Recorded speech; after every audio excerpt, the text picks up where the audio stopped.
اعوذ باللہ من الشیطان الرجیم، بسم اللہ الرحمن الرحیم۔ ناظرین السلام علیکم۔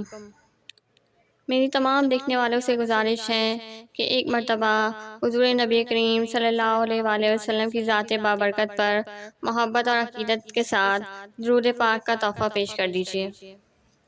اللہم صلی علی محمد وعلی آل محمد کما صلیت علی ابراہیم وعلی آل ابراہیم انک حمید مجید۔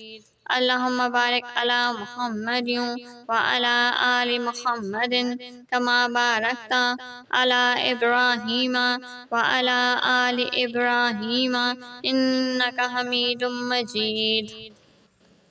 حضور صلی اللہ علیہ وآلہ وسلم کے جسم انور کا سایہ نہ تھا۔ آپ صلی اللہ علیہ وآلہ وسلم کے قد مبارک کا سایہ نہ تھا۔ سورج کی دھوپ اور چاند کی چاندنی میں رسول اللہ صلی اللہ علیہ وآلہ وسلم کا سایہ نہیں پڑتا تھا۔ امام ابن سبا رحمۃ اللہ تعالی علیہ کا قول ہے کہ یہ آپ صلی اللہ علیہ وآلہ وسلم کے خصائص میں سے ہے کہ آپ کا سایہ زمین پر نہیں پڑتا تھا اور آپ نور تھے، اسی لیے جب آپ دھوپ یا چاندنی میں چلتے تو آپ کا سایہ نظر نہیں آتا تھا۔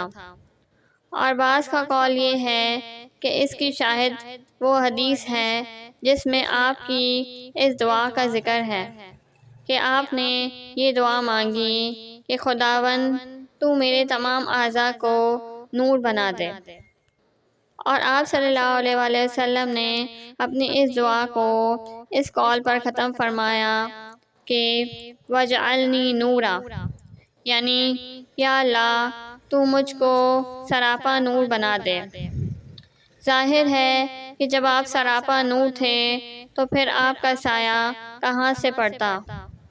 اسی طرح عبداللہ بن مبارک اور ابن الجوزی رحمۃ اللہ تعالی علیہ نے بھی حضرت عبداللہ ابن عباس رضی اللہ تعالی عنہ سے روایت کی ہے کہ حضور صلی اللہ علیہ وآلہ وسلم کا سایہ نہیں تھا۔